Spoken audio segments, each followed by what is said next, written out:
नमस्कार दोस्तों। तो हम उधम सिंह नगर के प्रमुख स्थानों के बारे में आज बात करेंगे। पिछली वीडियोस में हमने भौगोलिक परिस्थिति की भी चर्चा कर ली थी और उसके साथ नदी तंत्र, यहाँ के प्रशासनिक तंत्र की भी हमने बात की थी। आज यहाँ के प्रमुख शहरों की हम बात करेंगे। देखिए, उधम सिंह नगर ज़िले के बारे में मैं आपको बता दूं कि यहाँ 16,48,000 के आसपास की पॉपुलेशन है। मगर उत्तराखंड के जिस जिले में सबसे ज़्यादा नगर पालिकाएँ हैं वो उधम सिंह नगर ही है। ठीक, देखिए, दो तो यहाँ नगर निगम बन गए हैं 2011 से, काशीपुर और रुद्रपुर। ये दो लगभग बराबर जनसंख्या वाले क्षेत्र हैं और दोनों नगर निगम है इस समय पर। उसके अतिरिक्त नगर पालिकाओं की आप बात करेंगे, जसपुर एक नगर पालिका है, बाजपुर दूसरी नगर पालिका है, तीसरी नगर पालिका गदरपुर है, चौथी नगर पालिका किच्छा है, पांचवी नगर पालिका सितारगंज है। उसके अतिरिक्त एक खटीमा है। तो लगभग 6 के आसपास यहाँ नगर पालिका है। तो आप समझ सकते हैं कि इस क्षेत्र में छोटे छोटे शहर और बड़े शहर बड़ी ज़्यादा संख्या में है। देखिए, हर निश्चित दूरी के बाद एक शहर है। ठीक, सबसे पहले हम चर्चा करते हैं पश्चिम दिशा से, जसपुर से। जसपुर का पुराना नाम शाह जफर था। ठीक, ये सबसे पश्चिमी कोना है उधम सिंह नगर का। इसकी सीमा उत्तर प्रदेश के बिजनौर से भी लगती है। यहाँ पर लकड़ी मंडी बड़ी प्रसिद्ध थी। देखिए, पुराने ज़माने से ही लकड़ी मंडी का यहाँ पर एक बाजार है। मंडी से मतलब बाजार ही हुआ। पहाड़ में हाट बोलते हैं, यहाँ मंडी बोल दिया हमने। तो दुनिया भर के लोग यहाँ पर लकड़ी के से बने सामान खरीदने के लिए इधर आते हैं। ठीक, इसको माना जाता है कि कीर्ति चंद जो शासक रहे थे, काफ़ी प्रतापी शासक थे चंदों के, उन्होंने यहाँ पर कीर्ति नगर की स्थापना की, ऐसा भी लिखा हुआ है। हालांकि प्राचीन नाम इसका शाह जाफर है, मगर कीर्ति नगर अगर चर्चा में आए तो वो जसपुर की बात हो रही है। अब आते हैं हम उधम सिंह नगर के सबसे प्राचीन क्षेत्र की तरफ, ऐतिहासिक क्षेत्र काशीपुर।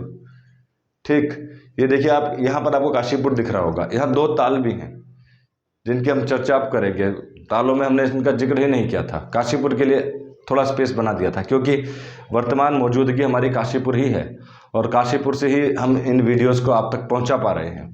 तो ये जहां पर हम हैं, जिसकी गर्मी हम बार बार देख भी रहे हैं, वो काशीपुर है। ठीक, यहाँ की अगर मैं बात करूँ, 2 ताल हैं, परीक्षा में पूछे जाते हैं। मैंने आपको बताया था कि अगर पिछले 20 पेपर आप लेंगे SSC के, तो 15 पेपर में काशीपुर का प्रश्न आपको जरूर मिलेगा। कौन कौन से प्रश्न आते हैं इसमें, जो परीक्षा में आए थे, पहले वो बता देता हूं मैं, उसके बाद अतिरिक्त जानकारी भी हम यहाँ की देंगे।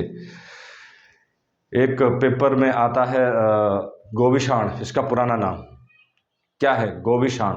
ठीक, पुराना नाम इसका उज्जैनी भी है, उज्जैनी और गोविशाण। एक यहाँ से प्रश्न बार बार बनता है कि IIM भारत का 13वां इंडियन इंस्टीट्यूट ऑफ मैनेजमेंट यहाँ पर है। जैसे IIT होता है वैसे ही IIM यहाँ पर स्थापित है। उत्तराखंड में एक IIT है रुड़की में और एक IIM है, वो काशीपुर में ही है। ये कई बार परीक्षा में पूछा जाता है। तीसरा सवाल यहाँ से बनता है द्रोण सागर। देखिए, द्रोण सागर भी यहीं पर है। ऐसी मान्यता है कि इस द्रोण सागर में गुरु द्रोणाचार्य ने पांडवों को धनुर्विद्या सिखाई थी, शिक्षा दी थी, इसीलिए बड़ा दर्शनीय स्थल है। एक सागर है ये। हालांकि उतना ज़्यादा रख रखाव इसका नहीं किया जाता है, अन्यथा एक बहुत बड़ा ऐतिहासिक धरोहर है ये, जहाँ पर्यटक आ सकते हैं। मगर इस क्षेत्र में अत्यधिक गर्मी भी पड़ती है, साथ ही साथ पर्यटन के लिहाज से उस पर काम नहीं किया गया है। ठीक है, द्रोण सागर पर। साथ में ही एक गिरी सरोवर भी है, गिरिताल। इसके आसपास मंदिर भी काफ़ी हैं। चामुंडा मंदिर है, नागनाथ मंदिर है इस तरफ ही, खोखरा देवी का मंदिर काशीपुर में आगे जाकर के है, चैती की तरफ। ठीक, तो गिरिताल याद रखिएगा, 2 ताल हैं उधम सिंह नगर के। प्रमुख 2 ताल भी कहूँ ना, मैं सिर्फ 2 की बात करूँ तो नानक सागर और ये जो 2 ताल हैं, ये बड़े प्रसिद्ध हैं परीक्षा के दृष्टिकोण से। ठीक, एक सवाल जो काशीपुर का आता है लगातार, उत्तराखंड की सबसे पुरानी सूत मिल कहाँ पर है? तो ये सवाल भी आया है और वो कहाँ पर है? काशीपुर में ही है। ठीक, ये वो सवाल है जो बार बार रिपीट हुए हैं। IIM पिछले 20 में से 3 या 4 पेपरों में आपको मिलेगा IIM का सवाल। गोविशाण का सवाल भी इतने ही पेपरों में मिलेगा। उसके अतिरिक्त जो हम बात करते हैं गोविंद बल्लभ पंत की, उनकी कर्म भूमि है ये। गोविंद बल्लभ पंत ने यहाँ एक लंबा समय दिया है, यहाँ पर निवास स्थल रहा है उनका, इस वजह से भी ऐतिहासिक है। उससे कहीं ऐतिहासिक जगह है ये। देखिए, हर्षवर्धन के दौर में ऐसा माना जाता था उत्तर पश्चिमी सीमा की राजधानी थी ये। हालांकि इसकी खोज माना जाता है 1639 में की थी। किसने की थी? काशीनाथ नाम के कोटा के एक ब्राह्मण थे, उन्होंने इसकी खोज की थी। मगर मज़ेदार बात तो ये है कि इसके अवशेष यानी यहाँ त्रिविक्रम जी की मूर्ति आज भी द्रोण सागर के पास उज्जैनी का किला है उसके नीचे से मिलती हैं। हुएनसांग ने ही इसका नाम गोविशाण के रूप में जिक्र किया है। यहाँ पर आज भी पुरातात्विक अभिलेख मिलते रहते हैं, पुराने ज़माने के सिक्के मिलते हैं, पुराने ज़माने की मूर्तियाँ मिलती हैं। तो ये आज भी इतना ऐतिहासिक, इतना पुराना है कि कुमाऊँ के क्षेत्र में टॉप 5 अगर सबसे पुराने क्षेत्रों की बात करोगे उसमें सम्मिलित होगा। इस पूरे क्षेत्र की राजधानी था भाबर तराई का, ये पूरा राजधानी हुआ करता था गोविशाण। हालांकि जिला नहीं है ये, हालांकि जब जिला बना था उधम सिंह नगर तो सबसे बड़ा शहर था इस जिले का, मगर इसके मुकाबले अन्य शहरों ने ज़्यादा विकास किया था। जैसे रुद्रपुर में एक सिडकुल लगा और बड़ी संख्या में वहाँ लोगों को रोजगार मिला, क्योंकि काशीपुर को उद्योगों की काशी के नाम से भी जाना जाता है। सवाल ये भी नोट कर लीजिए जो भविष्य में काशीपुर से संबंधित आ सकता है। क्या कहा जाता है? उद्योगों की काशी। हालांकि हमने इंडस्ट्री की बात करी थी तो वो काशीपुर को कहा जाता है, उधम सिंह नगर को नहीं, उद्योगों की काशी। लेकिन उद्योग के मामले में उससे कहीं आगे सितारगंज में सिडकुल है, रुद्रपुर में सिडकुल है। यहाँ पर बहुत ज़्यादा वर्तमान में बने हुए उद्योग हैं, वरना पुराने दौर के उद्योग के लिए तो हमने बता दिया। उत्तराखंड की सबसे पुरानी सूती मिल काशीपुर में ही है। आज भी कई फैक्ट्रियाँ हैं यहाँ पर, मगर इन क्षेत्रों के मुकाबले नहीं है। यहाँ पर रुद्रपुर, सितारगंज, यहाँ पर लगभग आधी आबादी तो सिडकुल की वजह से है, रोजगार की वजह से है। इधर सिडकुल ना होकर के छोटी छोटी, मतलब एक एरिया भर है, यहाँ पर काफ़ी फैक्ट्रियाँ हैं, मगर सिडकुल एक ऐसा विस्तृत क्षेत्र होता है जहाँ पर सिर्फ इंडस्ट्रियाँ ही इंडस्ट्रियाँ लगी रहती हैं लाइन से, वहाँ पर लोग उद्योग करते हैं। ठीक, यहाँ पर उज्जैनी का किला है, खोखरा देवी मंदिर है, गोविशाण का किला भी है जिसका संबंध हम आपको बता रहे हुएनसांग की से है, हर्षवर्धन के दौर से है। हर्षवर्धन भी यहाँ पर आए थे। बौद्ध धर्म से संबंधित अवशेष लगातार इधर मिलते रहते हैं। चलिए, बहुत जिक्र हमने कर दिया। सोनभद्रा नदी के किनारे पर है, यानी ढेला नदी के किनारे पर है। क्योंकि इस क्षेत्र में हम खुद रह रहे हैं तो इसकी थोड़ी अत्यधिक जानकारी हमें है जो आपको मुहैया कराई गई। ठीक, अब बढ़ते हैं हम बाजपुर की तरफ। बाजपुर की स्थापना बाज बहादुर चंद ने की। ये नाम आपने सुना होगा इतिहास में, बाज बहादुर चंद ने इसकी स्थापना की। ये सवाल परीक्षा में आपसे पूछा जा सकता है। इससे आगे रास्ता कालाडूंगी को जाता है। ये मेन हाईवे पर ना होगा, दोराहे से उत्तर दिशा की तरफ है। ये भी नगर पालिका है। देखेंगे एक और पुरानी नगर पालिका यहाँ भी है, गदरपुर। ठीक, आगे बढ़ते हैं। गदरपुर में इतना खास कुछ है नहीं परीक्षा के दृष्टिकोण से, लेकिन एक तहसील है, ये पूछी जा सकती है कि गदरपुर क्या है। एक तहसील है ये और बड़ी पुरानी तहसील है ये। आगे बढ़ते हैं रुद्रपुर। इसका पुराना नाम बोक्साड़ था। देखिए, काशीपुर के बारे में फिर एक चीज़ जो परीक्षा में बहुत पूछी जाती है, मैं भूल गया, क्योंकि सवाल इससे बनते हैं। ऐतिहासिक है ये तो हमें भी पता है, लेकिन एक मेला लग के आयोजन होता है यहाँ पर, चैती मेले का आयोजन। चैत्र में वो मेला लगता है जो कुमाऊँ का सबसे बड़ा मेला है, जहाँ पर पुराने ज़माने से ही घोड़ों की बिक्री होती थी। जब वाहन मोटरसाइकिल या साइकिल नहीं होते थे तो लोग घोड़े पर यात्राएं करते थे, सवारियां करते थे, बुग्गी बना करके आगे जाते थे। तो प्लेन के क्षेत्र के लिए ये मेला बड़ा प्रसिद्ध था। यहाँ पर एक प्रसिद्ध मंदिर भी है जो परीक्षा में पूछा गया है। पिछले 20 पेपर में 1-2 बार ये देखा है मैंने, बाल सुंदरी का मेला। और बोक्सा समुदाय है, जनजाति समुदाय, उनकी प्रमुख देवी है। यहाँ तक कि चंद राजाओं के भी प्रमुख देवी थी वो बाल सुंदरी। उसका मेले का आयोजन यही उज्जैनी के किले के निकट ही किया जाता है। चैती मेले का आयोजन बड़ा प्रसिद्ध मेला है। कुमाऊँ के ज़्यादातर लोगों को पता है उसके बारे में, क्योंकि मैंने आपको बताया कि कुमाऊँ ये उत्तराखंड के भी सबसे बड़े मेलों में शामिल होगा, जहाँ बड़ी संख्या में लोग आते हैं। 1 महीने तक ये मेला चलता है। इस पूरे एरिए का इससे बड़ा मेला कहीं नहीं लगता कुमाऊँ में, इससे बड़ा आयोजन कहीं पर भी नहीं होता। ठीक, तो ये भी याद रखिएगा, इसीलिए महत्व है इसका। और पूरे 1 महीने तक चलता है और पूरे महीने इसमें भीड़ बनी रहती है। लगातार लोग आते रहते हैं, जाते रहते हैं, उतनी गर्मी में भी, इसलिए ये प्रसिद्ध है। देखिए हम रुद्रपुर की चर्चा कर रहे थे। रुद्रपुर में भी एक मेला लगता है, बड़ा प्रसिद्ध मेला है, वो भी उसी दौरान लगता है जिस दौरान चैती का मेला लगता है। हालांकि ये भी बड़ा मेला है। रुद्रपुर भी उतना ही बड़ा क्षेत्र है जितना बड़ा क्षेत्र काशीपुर है, और तो और ये तो जिला मुख्यालय भी है। वर्तमान में इसकी आबादी ज़्यादा हो गई है काशीपुर से भी। अगर उत्तराखंड के टॉप 6 शहरों की मैं बात करूँ आबादी के लिहाज से, तो देहरादून, उसके बाद हरिद्वार का नंबर आता है, फिर हल्द्वानी का आता है, चौथे नंबर पर रुड़की का आता है, 5वें नंबर पर रुद्रपुर आता है, 6ठे नंबर पर काशीपुर आता है। ये आंकड़े कुछ और थे जब उत्तराखंड राज्य बना था, तो रुड़की और रुद्रपुर से ज़्यादा आबादी थी काशीपुर की, यानी कि तब देहरादून, हरिद्वार और हल्द्वानी के बाद सबसे बड़ा शहर था काशीपुर। आज नहीं है, ठीक। रुद्रपुर आज बड़ी प्रोग्रेस कर चुका है, बहुत आगे जा चुका है, विकास के क्षेत्र में भी, रोजगार के क्षेत्र में भी। इस वजह से यहाँ पर आबादी भी ज़्यादा आ गई है। मेले का जिसकी हम चर्चा कर रहे थे वो अटरिया मेला है। अटरिया देवी का यहाँ पर मंदिर भी है और अटरिया देवी का मेला लगता है। ये परीक्षा के लिए बड़ा महत्वपूर्ण है।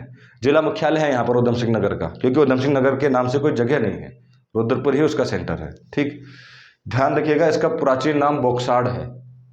परीक्षा में आपसे पूछा जा सकता है किसकी वजह से बोक्सा समुदाय के लोग बहुत मतलब अच्छी संख्या में यहाँ पर रहते हैं।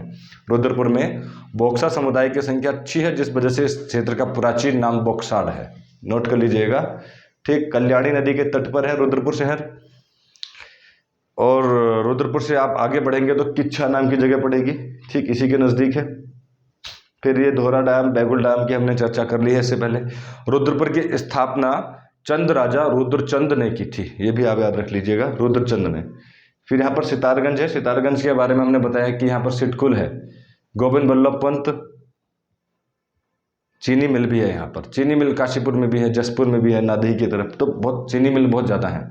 उत्तराखंड के किस जनपद में सबसे ज़्यादा चीनी मिल है? तो इसका उत्तर है उधम सिंह नगर। उत्तराखंड में सबसे ज़्यादा गन्ने का उत्पादन किस जिले में होता है? तो उधम सिंह नगर में। देखिए रुद्रपुर के पास एक और जगह है, गोविंद बल्लभ पंत के नाम से एक इंजीनियरिंग एग्रीकल्चर कॉलेज है, कृषि से संबंधित एक यूनिवर्सिटी है, कृषि विश्वविद्यालय। उत्तराखंड का टॉप मोस्ट, जहाँ से इंजीनियर भी निकलते हैं। 1960 में इसकी स्थापना हुई थी, ये परीक्षा में पूछा जाता है। गोविंद बल्लभ पंत कृषि अनुसंधान विश्वविद्यालय कहाँ पर है? तो उसका उत्तर है रुद्रपुर के पास पंतनगर में है। पंतनगर में हवाई अड्डा भी है, यहाँ पर हवाई अड्डा भी है। हवाई अड्डा इसके अतिरिक्त नैनीसैनी में है, पिथौरागढ़ में और जौली ग्रांट में है, और तीसरा हवाई अड्डा यहाँ पर है फूल बाग के नाम से। कहाँ पर है? पंतनगर में है, इसलिए बता रहे हैं आपको, बहुत महत्व है इस जगह का भी। ये रुद्रपुर के ठीक नज़दीक है, ऊपर सिडकुल का क्षेत्र इसी से सटा हुआ है, रुद्रपुर का, पंतनगर से, ठीक है। और ये प्रसिद्ध किस लिए है? कृषि विश्वविद्यालय के लिए प्रसिद्ध है, जिसकी स्थापना कब हुई? 1960 में हुई। काशीपुर में गोविंद बल्लभ पंत की चर्चा करी हमने, ठीक।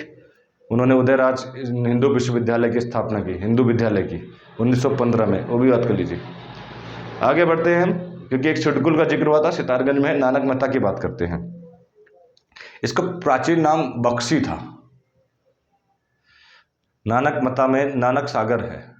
माना जाता है कि यहाँ गुरु नानक देव अपनी कैलाश यात्रा के दौरान रुके थे, उन्होंने तपस्या की थी। यहाँ पर एक सूखे पेड़ के नीचे बैठे थे वो, पीपल के, और ऐसी मान्यता है कि जब गुरु नानक देव वहाँ पर तपस्या करने बैठे थे तो वो हरा भरा हो गया। जैसे वो बैठे तो वो हरा भरा हो गया, ठीक। यहाँ पर सिखों का प्रमुख आस्था का केंद्र है नानक महता। नानक सागर यहाँ पर है। इससे पूर्व इसका नाम सिद्धमता था, सिद्धमता। उसके मतलब एक कहानी भी जुड़ी है। यहाँ पर ऐसा कहा जाता है कि गाय भैंस का सिद्ध लोगों ने इस स्थान पर सिद्धि प्राप्त करी और गाय भैंस का सबका दूध सुखा दिया। भोजन की यहाँ पर एक दुर्व्यवस्था सी हो गई सिद्ध लोगों ने। और गुरु नानक देव जब यहाँ पर आए तो उनसे कहा गया कि, मतलब एक परीक्षा जैसी ली गई, उनसे कहा गया कि 36 प्रकार का भोज हमें आप दीजिए, ठीक है। और उस क्षेत्र में उन्होंने सिद्धि करके सारी भोज्य पदार्थ नष्ट कर दिए थे। अब ऐसे में गुरु नानक देव जी ने माना जाता है कि एक रीठा नाम का जो पेड़ था, क्योंकि इनके एक शिष्य थे मर्दाना, उसको भूख लगी थी तो रीठा को मीठा बना दिया था। यहाँ ये तो घटना उससे जुड़ी थी, जो तुम्हारा चंपावत में मंदिर था, जो रीठा मंदिर था, उससे पूर्व ये घटना यहाँ भी घटी। इसमें कहानी है जो शायद मुझे भी याद नहीं आ रही है, इसी से लिंक्ड कहानी है वो, कि वहाँ पर ये रुके थे। नानक बागीचा भी है वो तो नहीं, सॉरी माफ़ करना, वो आपका रीठा साहिब चले गए थे हम। इससे जुड़ी एक मान्यता और है, अभी मेरे को याद नहीं आ रही है फिलहाल। नानक सागर है यहाँ पर, और एक नंदोर नदी यहाँ पर आती है चोर गलिया से निकलकर नानक मता में, और नानक सागर बन जाता है। पुराना नाम बक्सी है, नोट कर लीजिए। ठीक, इससे पहले इसको सिद्ध मता भी बोलते थे। हम आगे बढ़ते हैं खटीमा की तरफ। खटीमा को पुराना नाम क्या है बताइए आप? थड़वाट या थाड़वाट। उत्तराखंड का सबसे बड़ा जनजातीय समूह थारू इसी क्षेत्र के आसपास रहता है। देखिए, बोक्सा का हमने चर्चा किया, बाल सुंदरी मेला। थारू समुदाय जो उत्तराखंड का सबसे बड़ा जनजातीय समूह है, वो खटीमा के आसपास रहता है, जिस वजह से इसका नाम थाड़वाट, इसका प्राचीन नाम भी है। क्या नाम है? थाड़वाट। नोट कर लीजिएगा आप। यहाँ पर झनकैया मेला लगता है, झनकट भी है इसके नज़दीक, और भी कई मेले लगते हैं मकर संक्रांति पर। खटीमा क्या सीमा जो है चंपावत से लगता है। ज़्यादातर लोग यहाँ पर पर्वतीय मूल के हैं, जो चंपावत या पिथौरागढ़ की तरफ से यहाँ पर जिन्होंने पलायन किया है। तो एक बड़ा मतलब इसके आसपास आप देखेंगे बनबसा बैराज भी है। इसके बाद नेपाल भी शुरू हो जाता है, नेपाल की सीमा से लगा है ये उत्तराखंड की सबसे दक्षिण में स्थित तहसील भी है। ठीक है, तो ये प्रमुख क्षेत्र थे जिसकी हमने चर्चा करी उधम सिंह नगर के। इसी के साथ हम जिला दर्शन की कड़ी का ये अंतिम हमारा पड़ाव था, जो आज पूरा हो गया। अब हम उत्तराखंड के अन्य ज्योग्राफी की बात करेंगे। आप लगातार जुड़े रहिए और देखते रहिए, ठीक है, क्योंकि परीक्षा के दृष्टिकोण से ही हम महत्वपूर्ण चीज़ों को लेके चल रहे हैं और आप तक पहुंचाने की कोशिश कर रहे हैं। इस वजह से हमें थोड़ा समय लगा जिला दर्शन में, लेकिन आप लोग तय समय पर पढ़ पाएँ, ये हमारी प्राथमिकता है। ठीक, अब हम अगले अध्यायों में उत्तराखंड के भूगोल की बात करेंगे, तो तैयार रहिएगा आप। धन्यवाद।